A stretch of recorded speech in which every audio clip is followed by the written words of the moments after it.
Hello, everyone, and welcome to episode 6 of Overexposed, the BWRM podcast where we talk about all things real estate marketing. My name is Jackie Kirk.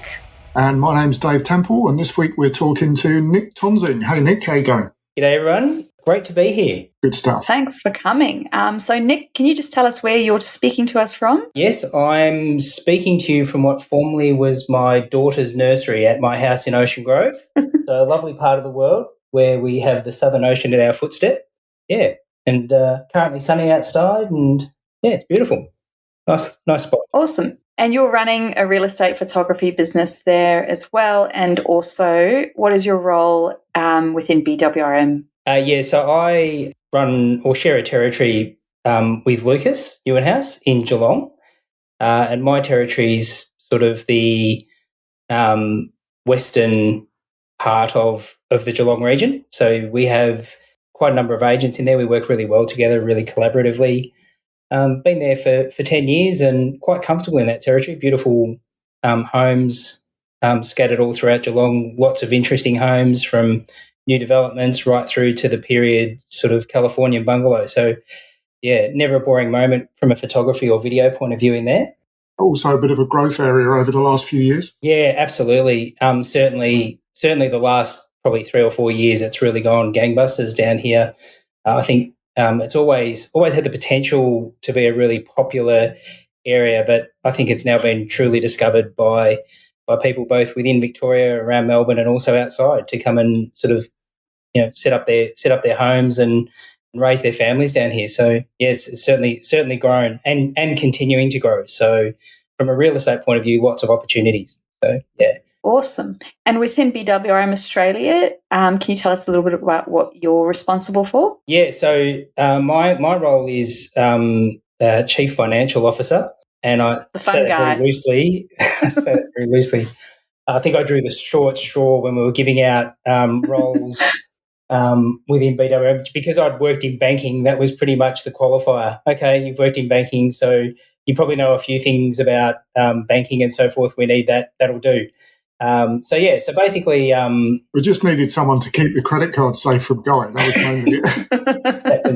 that was pretty much it. So the role has certainly grown quite significantly over the last few years. Sort of where it went from being sort of fairly basic, it's now starting to get quite complex as the business has really started to take off and get some momentum, particularly over the last sort of 12 to 18 months. But yeah, so I've sort of grown with it, learnt a lot along the way, had a lot of good support from a lot of people around me as well to help with things, which has been good. We've got some really good financial people around us, which is fantastic, and helps us to keep the business viable and helps us to make really good business decisions from a financial point of view. But look, my role really is to find ways to support the other roles in the business that are really sort of the development and the creative roles. And not to inhibit the growth of the business, but to find ways that we can make funds and capital available in a sustainable way that's going to help the business grow and deliver fantastic services for members. So I guess that's where I see my role is to be creative, not in a bad way, but to be a creative accountant. I'm going to hold you to that, Nick, next time I meet. So don't remember your role is to enable me. So that's really interesting because, everyone we talk to, you kind of expect these people that are running these successful real estate businesses, you think, you must have been born a photographer, I suppose, but that's not always the case. So you were saying your background's in banking. Can you tell us a little bit about your journey from, the exciting, well-respected world of banking, which is obviously very popular these days, to where you are now? Happy to still be out of that industry. I look back and I do think it was an inspired decision at the time, albeit a very scary one. But actually, it's funny. I did have 10 fabulous years in banking and finance. Before that, I was actually in retail with Coles Myer, and prior to that, I was in hospitality. So I've actually got a sort of gone from sort of that hospitality, retail, customer service background, which is what got me into banking. Because at the time when I went into banking, that's what they were looking for to manage their branches. And then from there, sort of grew through various roles within banking. which has then sort of led me to, getting into my own business. So, yeah. Hospitality to banking is an interesting one. You basically went from "Can I take your coat, sir?" to "Can I take everything you've got, sir?" Pretty much, yeah, and saying it in a really respectful sort of way. Yes, that's right. Yeah. But I do suppose that gives you a really nice skill set where you've got that hard work and grit and being able to speak to all sorts of people that comes from hospo, but then the attention to detail and understanding of how a business works, which is really hard to find in creative roles often, that's come from your banking background. So paint me a picture. You're there sitting, banking, doing your banking thing, and you decide you don't want to do it anymore. What happened? Was there anything to do with recent events in Victoria, or was it before that? No, it was before that. Look, I'd been in banking for 10 years and done various things. And one day I was just sort of sitting there, just kind of doing my thing. And we'd seen sort of a few different, the great thing about working with corporates is they spend a lot of money on development programs. They spend a lot of money on, doing guest speakers and getting people in to do TED Talks and so forth. And I'd just seen a presentation from a guy called James Castrison, I think his name was, who he sort of goes around and talks about, he was a kayaker and took himself across with a friend. They went across the ditch in a kayak from Australia to New Zealand. And I remember being really inspired by somebody who was able to just make that decision and sort of get up and leave what they were doing and just go and throw themselves into the unknown and embark on that journey. And so that kind of got me starting to think. And, as I was doing that, I ran into some people. It's funny when you start thinking and looking at that, you then sort of start to expose yourself in the universe to people who are doing that sort of stuff. I met a guy on a bike ride. We used to ride every morning, just in a group out of Bowen Heads. But I got really interested in what he was doing and his story. And, that coupled with a few other things really got me thinking I didn't want to be, age 50 and die wondering about whether I could in fact do something like he was doing, which is run my own business. So, it was really that moment that I decided that's what I was going to do and started exploring that a bit further. Now, a friend of mine actually said to me when I spoke to them about this, they said, "Do you actually like taking photographs?" When I talked about getting into this. And, I said, well, I actually don't know. I used to take photographs when I was at school on film many years ago, but I'm not too sure. So, I guess that sort of was the start of the journey where I started to get a bit interested in photography and bought a camera and started taking some photographs and really enjoyed taking some photographs, rediscovered, what it was like to be out there and taking photographs. Took terrible photographs. They were appalling. If I showed you them, you'd be disgusted at what I took. But that was sort of from there. I just kind of took that base route and started working with that, and really found that I just really, really enjoyed doing it. It was just completely different to what I was doing in banking. I was out and about in the fresh air, out and about talking to people, doing things like that, and then just decided to make the move. Just decided that I was going to explore this option with my wife Mel, and we were going to get into this business together. She was keen after raising 3 boys to sort of start getting into something. And so together we decided we were going to buy an existing business, and we saw the opportunity to then grow that. And then shortly after we signed all of the contracts, we fell pregnant with our 4th child. There you go. Wow. Sounds like the main appeal was taking control of your future and running a business rather than from a photography point of view. Is that fair? First and foremost, it was definitely that. It was, I was working as a small business area manager at the time in banking. I really loved working with small business clients. I loved talking to them about their businesses. I loved talking to them about the ideas that they had and their entrepreneurialism and, how they sort of went about it. And we only played a small part, which was really just providing the finance. But behind all of that was, the ideas and I guess the challenges of how you then go about and set up your own business and how you sort of take that idea and turn it from that into a thriving, sustainable money-making operation. So working in banking gave me a lot of great exposure to that. So yes, Dave, in answer to your question, we definitely I definitely wanted to experience that. I definitely wanted to experience that sort of what it was like to run and own and operate a business. And then once we decided what it is we were going to do, which was the photography part, which is where Guy came in and talking to him, that's when we settled on that's where we're going to sort of focus our skill set and work on how we transition from this corporate career into a photography business. My experience of you, Nick, I met you when you came on as keeper of the purse strings of BWRM.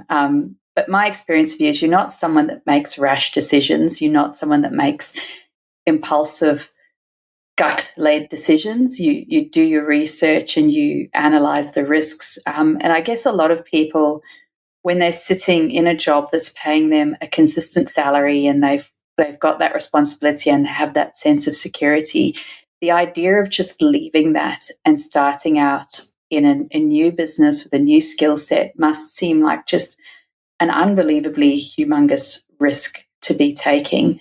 How did that sit with you, and how did you make that kind of mental transition from the security of a job to the risks of the unknown?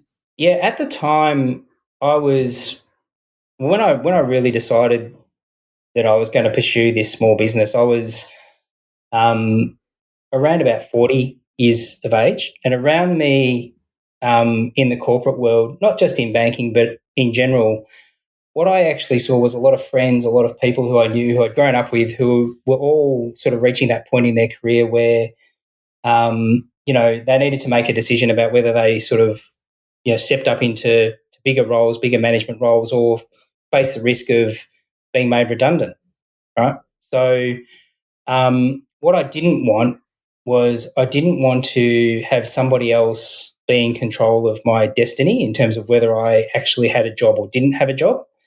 So I didn't want to be, age 45, 48, 50 and basically be called into an office one day, sat down and said, thanks for your service for the last 20 years, but here's a paycheck and good luck.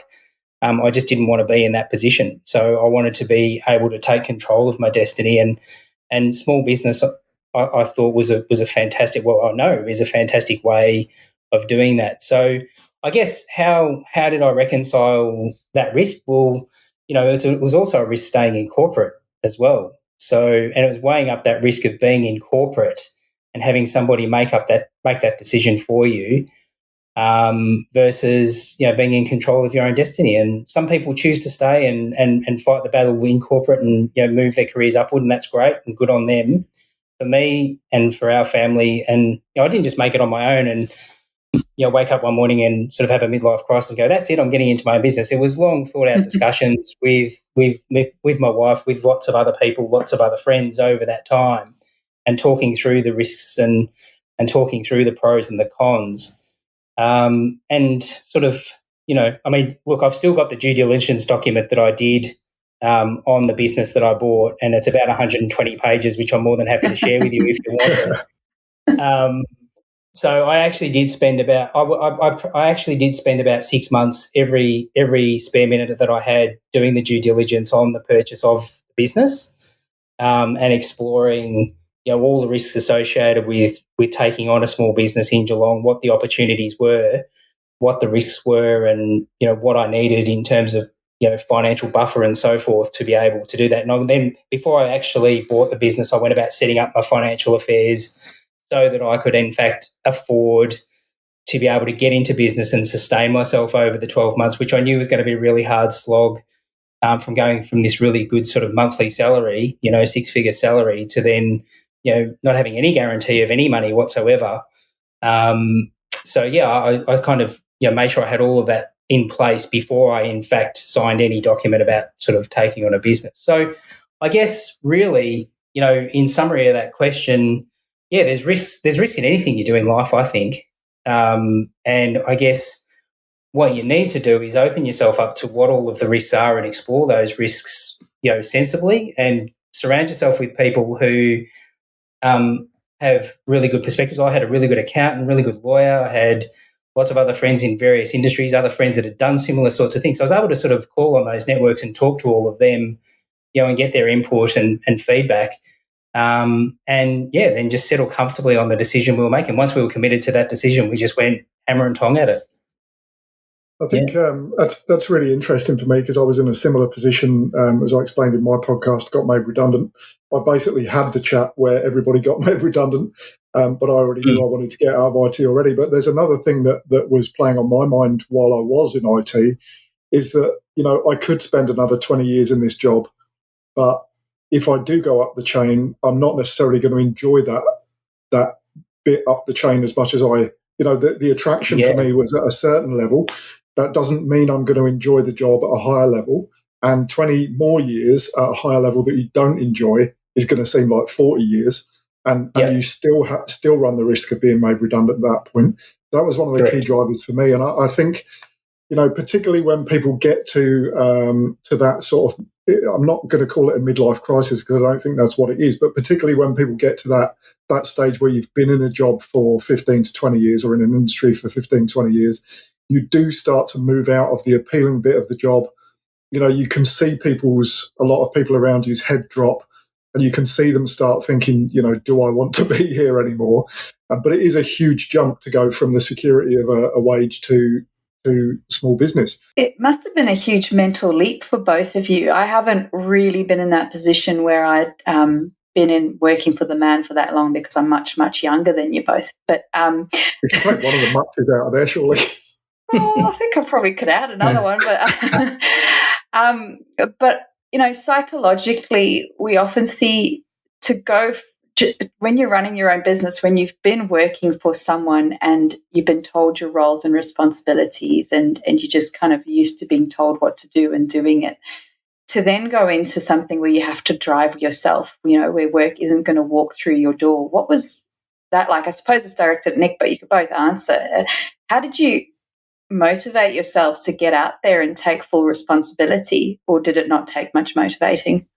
I had 4 kids and a mortgage, so that was like a massive motivator for me to get out and first and foremost. So yeah, look, there's the reality of having a family and needing to provide for them. So that was the first. Yeah, that was a massive motivator for me. But I also, like I said, I didn't take this decision lightly. I wanted to challenge myself and see if I could do it. I didn't want to die wondering. I didn't want to have that regret in life in age 50 or whatever. And I'd spoken to a lot of people who did have that regret, which was they wish they had done something or followed their passion when they were a bit younger, rather than sort of doing or staying in a job that they didn't particularly enjoy. And so for me, I set that challenge for myself, and so I wanted to be successful, and it really had nothing to do with being rich or whatever, or it was really just wanting to know and satisfy my own internal curiosity as to whether I could in fact do it, and showing to myself that I had the confidence and the will and the resilience to do it, and look, I won't lie to you, it was really hard. There was a lot of sleepless nights in the first couple of years, right? But the motivation to be, to prove to myself that I could do it, or both for myself and Mel, that we could do it together, and be able to create this sort of, work from home lifestyle. And, it was something that we both worked really hard on. And I was only able to do what I did because she does what she does, and we work together in partnership, and together we were able to do it. And it's incredibly gratifying now to sit back and look at that and go, geez, yeah, we actually have proved to ourselves that we can run a business, and we can run a business successfully, and that's incredibly satisfying. Yeah. For me, it's obviously similar, fear of not being able to pay the bills, but also when I jumped out of the industry I was in, IT, I literally couldn't have gone back to a similar job even 2 weeks later. I wouldn't have been hired in that job because I was too old, essentially. But one thing that really struck me when I left, and I wonder if you had a similar experience, Nick, I left the business I was working for, went out and started to do training, and took a couple of photos and started to get into the new business. And then I had to go back for someone else's leaving do 2 or 3 weeks later, back to the office that I'd been working in for 2 years. And it was like a different world. It was like I couldn't imagine being in that situation again. It was a completely alien experience. I wonder if you had that sort of Look, I did keep for a little while. For a little while, I kept in touch with with workmates and so forth, and yeah, it was quite extraordinary, talking to them and listening to how they spoke about, and which I would have been involved in all of those conversations had I stayed, and it was all very much, internal speak and restructures and things that were happening, and I don't know, it seemed so unimportant to me at the time that I was talking to them.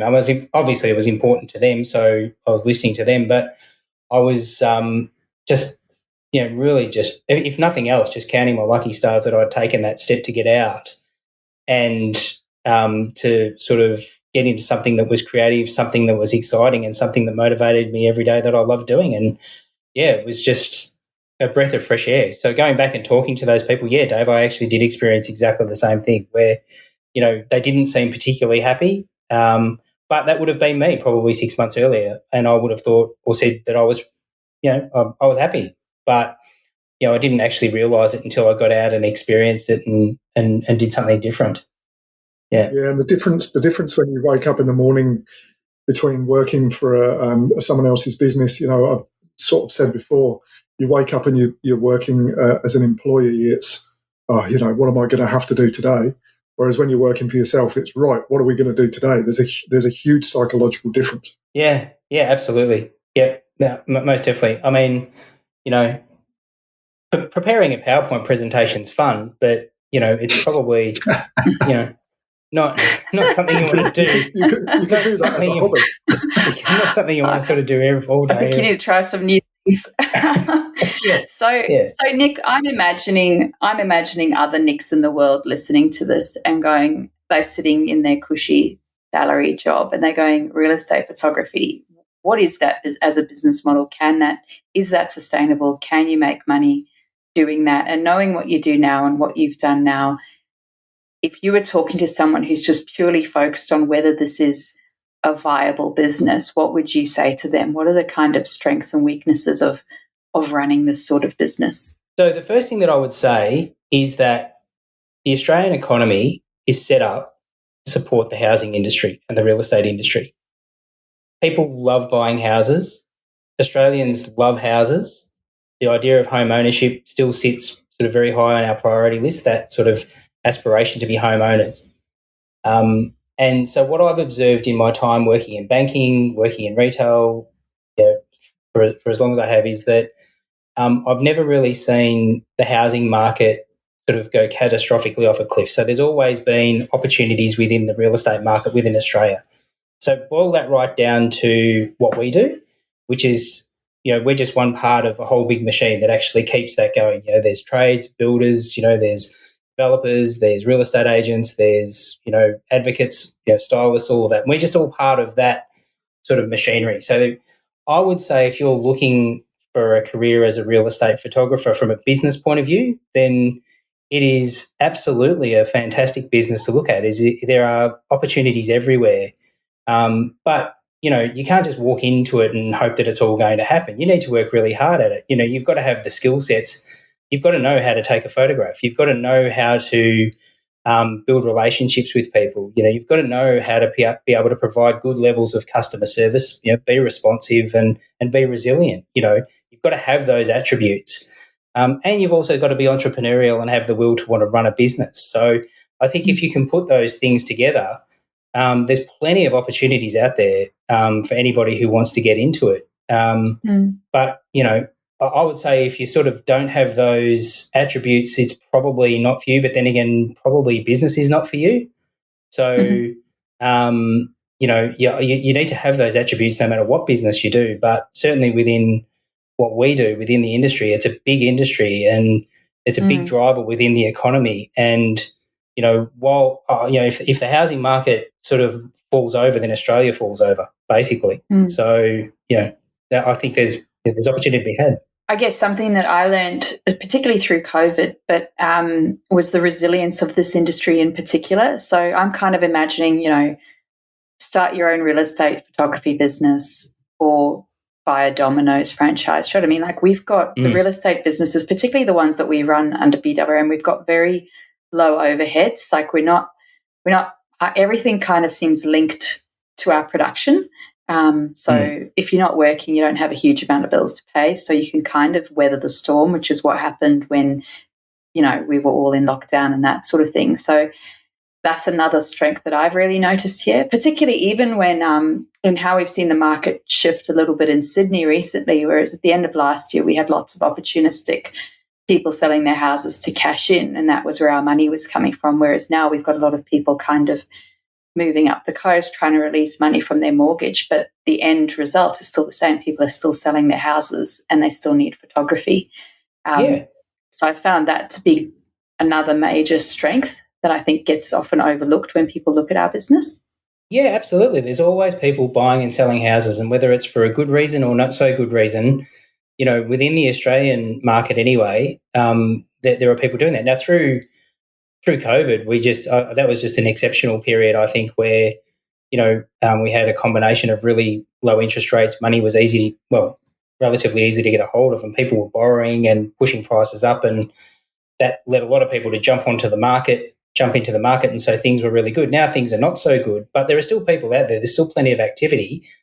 You've just got to be able to adapt and move yourself in that direction. So yeah, we're the same. We're kind of seeing now a lot of people are sort of offloading assets, and so we're not doing all the big premium shoots. We're not doing huge amounts of video volumes like we used to, because people don't have those budgets now in the marketing, but they have budgets for other things, and so we have other services that we can provide. So right now we're doing drone photography with just about every single property.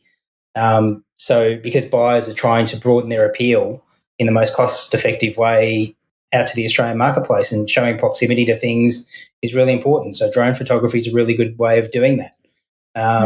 Virtual furniture, people don't have the budgets to spend on styling homes like they once did, and because they're selling assets that they don't necessarily live in that are unfurnished, then we have a big demand for virtual furniture, for example. So those sort of digital sort of solutions are also really important. So, I mean, what I've found just incredible about this industry is the way that it evolves.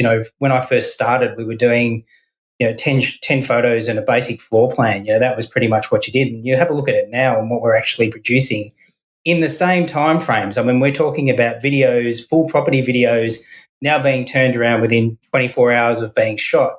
We're talking about marketing campaigns which include 20 photos, probably a twilight shot, floor plan, maybe some virtual furniture thrown in there, and a video, all back within 24 to 48 hours of the shoot day. I mean, that's incredible innovation within an industry over that time, and incredible responsiveness to be able to meet that need. So the industry keeps evolving. There's lots of really, smart, intelligent people in this industry that are helping us to evolve. And so it's an exciting industry to be in because of that evolution, and because of the way in which, the products, continually keep getting developed. And so, Nick, did you have any sales training? I just want to take it back to your story. So you've bought this business, you've got a baby on the way, there's a little bit of extra pressure. Did you have, you've now also got to teach yourself or be taught this new skill of photography when you've been in this kind of numbers mind frame, you've suddenly got to go full creative. It's such an enormous shift mentally, physically, all of it. Yeah. How on earth did you do it? I was lucky that I had lots of good people around me, and I leaned on a lot of people. So with the photography side, starting with that, I was terrible when I first did photographs. Like, I mean, they were so bad. But the one thing that Guy taught me was that all I needed to do was to be better than anyone else out there who was shooting at the same time. So I just focused on that. So I spent every waking hour looking at retail sites across Australia, across the globe, really, and going into YouTube tutorials and all of that sort of thing. How to, what does it take to take a good photo, and then just really trying to learn that way. And I actually went and did a course at TAFE to learn the basics of digital photography, because I'd only ever learned how to do it on film.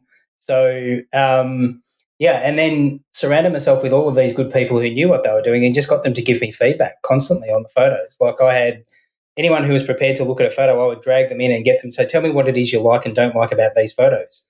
I said, be honest on both. And I just learnt just from seeking feedback, opening myself up to that, not being too proud to the fact that, and just realizing that I wasn't a particularly good photographer, but I had to learn how to be a really good photographer, and that's what I did. I even went to agents, and I said to agents, give me feedback on these photos. Tell me the good, the bad, the ugly you're seeing in these shots. And they would tell me, and if the shots were bad enough, I'd go back and reshoot it and get it and do it better, and then get it back to them and get the photo shoot. I wouldn't accept mediocrity, I guess. So yeah. Well, it's really interesting because your work now is amazing. I'd say some of the best photography I've seen, and I'm only saying it once while it's recorded here. And it's interesting because now you are that person providing feedback to your contractors, and that's something that I've learned a lot from you, is how to manage and nurture really high quality contractors. Can you tell me a little bit about that? I think on how you've been going about training a team. Yeah. So I guess what I do first and foremost is I just sort of meet up with contractors, because we get a lot of requests, and I just love meeting people, and I kind of sort of have a coffee with them, and I guess get a vibe from people when I speak to them as to whether I think they're going to be worth the time or not, and invite them out initially just to spend the day with me, just to get a look at what we do. And I'll get a sense when I'm on site in terms of how they engage, how they're, what questions they're asking as to whether they're going to be worth my time. And once we sort of get through that, and we sort of get past all of the, pay stuff and what they get paid and how the whole thing works, what I'll do, no matter what level of photographer they are, is that I'll get them just onto just basic rental shoots. And this is where it's fantastic having a really good base of rental clients as part of your customer base, because what's great about rentals is it really focuses the photographers on having to take the best shots, the best 6 or 7 shots that you would need to provide in any house. So I train them on that first and foremost, is getting the best shots. Doesn't matter what the house is, I just want you to get the 6 to 7 best shots that we need to get, because that can then be upscaled to any house. If you've only got half an hour to do a $10 million mansion and the agent needs these shots tomorrow morning to go into a press run, well, at least you can go into that house, assess what are going to be the best shots, and get these 6 best shots to be responsive to that agent's needs to get a press run up and going, and then get back and do the rest of it later if you need to. But really learning at the get-go and having really ingrained into what the best shots are. And that's how I was taught, was to get the best shots. It's how Guy taught me, was just to get the best shots. And so I start at that base with them. I don't actually, until they show the competency around getting the best shots in those houses, then we start stepping up into, some of the mid sort of houses, into some sales houses. But it's all around getting them to get the shots and then having real-time feedback. So it'll be feedback with me either on site, because I'm observing them on site doing the shoot, what they're doing, but also having a look at the end result the next day. And, once they've sent the images off, getting them online, going through the photos with them, getting them to tell me what it is they like or don't like about the shots, what was going, why they chose a particular angle. And just doing that over and over again, just repeating that process, just getting them into the habit of looking at photos and understanding why a real estate shot looks the way it does, whether it's good or bad, and knowing how to identify that, so that as they grow into being a real estate or being an accomplished real estate photographer, they're making those good shot choices. And agents love a confident photographer. So if there's somebody who knows what they've got to take and is able to really become that advisor to the agent about what's going to make this house look best, then I think you're going to win the trust of the agent and the confidence of your contractor. And that contractor, I think, is going to always do a great job for you, because they've got that confidence, because you've invested the time in them so that they are making those good shots. And they're photographers. They take a lot of pride in their work. I've not got any contractors that work with us, myself and Lucas, who don't take absolute pride in the work that they're doing. And if they get feedback that a shot's not good, they want to fix it. So that's the kind of personality you want, the kind of, I suppose, culture you want in your team. So that's pretty much what I do. I suppose the other benefit of getting them to shoot rentals is that, generally speaking, that they can be empty a lot of the time. Yep. So it's a focus. You've got more time to focus on what you're doing with the camera and what you're doing with the shot, rather than distractions of owners and furniture and all that kind of stuff. And generally speaking, there's generally not an agent there either, so you've got more time to take the time if you need to. Yep. Yeah, absolutely. And that's what we do. We don't sort of I don't push the guys for time or girls for time when they're doing the shoot, but timing does come into it. So you've got to, they do need to, progress. So once they've got the shots, then it's about getting them down from 2 hours to do a 6-shot rental. Saying, look, now you've got to do this in half an hour. So is this where you do the trick that Guy did on you when you learned how to do a floor plan? Maybe for the benefit of our listeners, why don't you tell them how Guy taught you how to be quick on floor plans? Yeah, so I didn't get any of that nurturing with Guy. I was pretty much thrown straight into, I was basically thrown into a house with a pad, a measurer, and a pen, and I had to basically do a floor plan in the time that he did a photo shoot. And if you've ever done a photo shoot with Guy, he's like got 12 shots done in 10 minutes. It's just ridiculous how fast he moves through it. So I was, I think, stuck halfway through the house when he'd finished a shoot. I was actually drawing, I remember this, I was sketching the kitchen, and out the back there was a trampoline, and he was actually out the back jumping up and down on the trampoline. He actually videoed himself or photoed himself jumping on the trampoline while I was sort of struggling to work out how the walls flowed in a kitchen. And then it all just got too much for him. His ADD kicked in, and he just kind of left the trampoline, and I think I was into the third part of the house, not far off finishing. All of a sudden I just hear this blaring horn out the front of the house, and this bloke yelling, "Come on, hurry up, we've got to get to the next job." So I had to quickly finish sketching the floor plan, literally raced out, jumped into the car, and he sped off down the road to the next job. Got a verbal because I was, not fast enough. So, yeah, it was tough love Picture working of professionalism, isn't he? So, yeah. So, no, he doesn't muck around with the training. You've got to deliver pretty quickly. So, yeah. Well, did the job. Certainly did. Certainly taught me how to draw floor plans really quick. So it's certainly one method you could employ to, motivate a contractor, that's for sure. And so now your business is at the point where you're doing, how many shoots are you guys doing a month roughly? Look, we're probably averaging, around about 100 odd shoots, 120 shoots roughly a month, thereabouts. We can, in the peak times, we sort of push up there towards sort of over 150, 180. Wow. So, yeah, we do a lot of shoots. I mean, look, a dead week for me is about 30 shoots. That's pretty low. But, on the high end, it can be a lot higher. So, yeah. And how big's the team to support that? So I share a team. So we've got a full-timer that Lucas and I share, who works with us. And then we have, I think I've got about 4 contractors that work with me directly. Yeah. Okay. And then we've got another shared contractor as well, who's been brought on predominantly to service one agency in Geelong, who's a big agency. They've got several offices. So most of our full-timer and contractor for that agency, they work on that relationship, which is great because they get that consistency.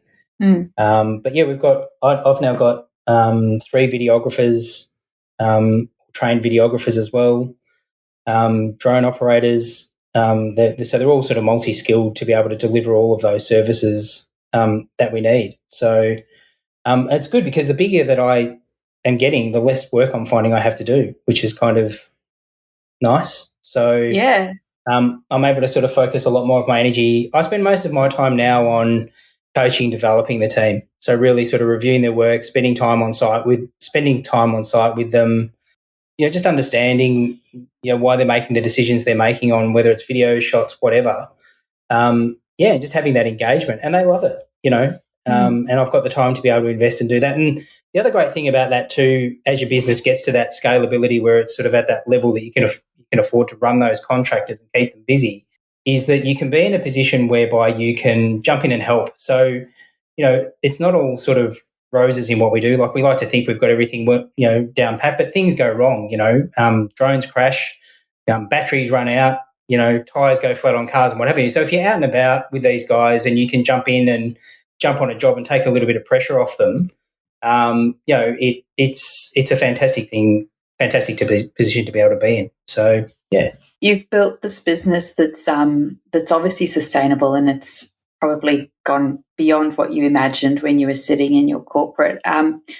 What do you think it is that makes it so fulfilling for you? Assuming that it is fulfilling, you're still here, you seem happy. Yeah, like if what is it that you're really loving about it? Is it the creative side, or is it the people, or is it just the stability?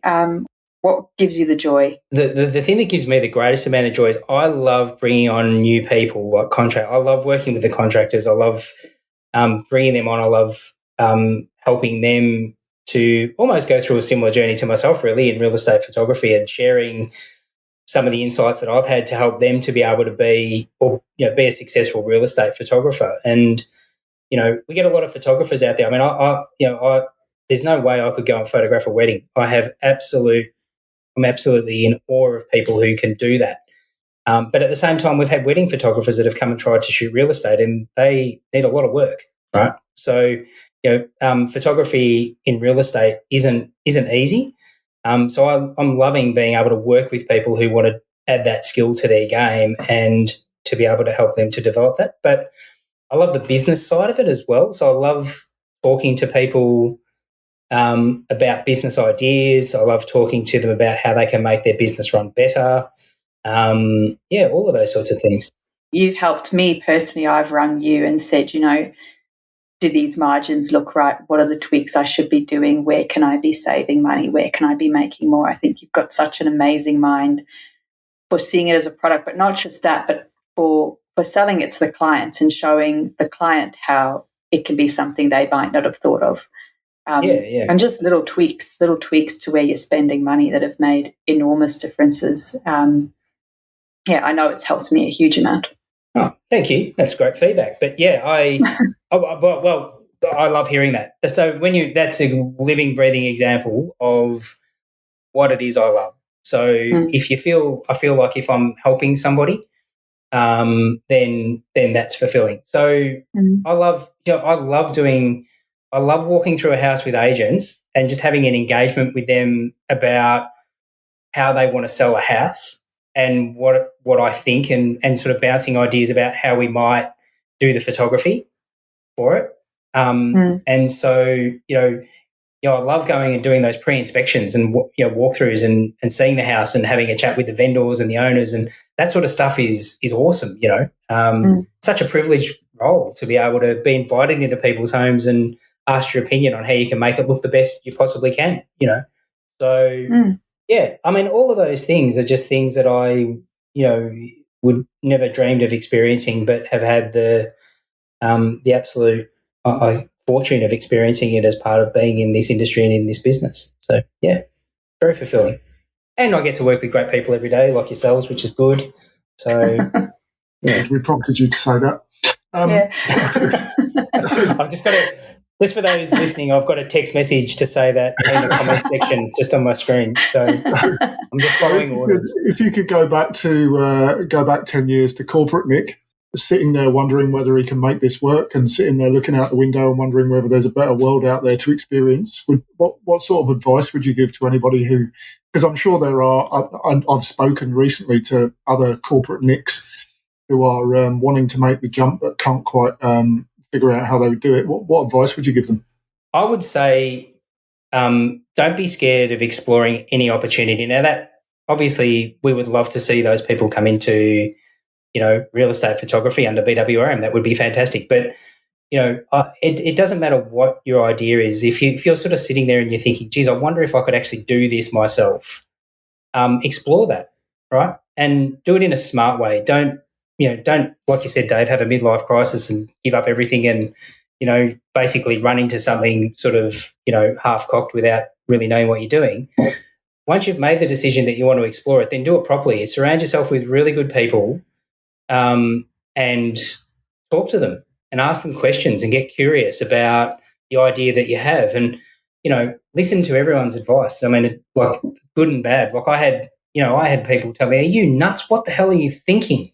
You've got this great sort of paying career and you're going to give that up and just throw it all away to go after this? You're mad." Like I had people tell me that.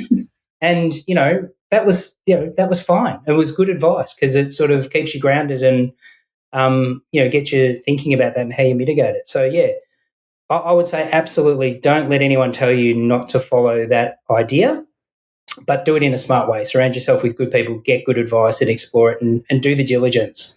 And don't rush into sort of doing something without having done that work.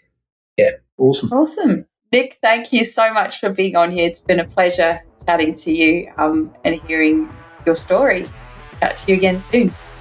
Thanks for having me, guys. Been great. Thanks very much, Nick. Cheers.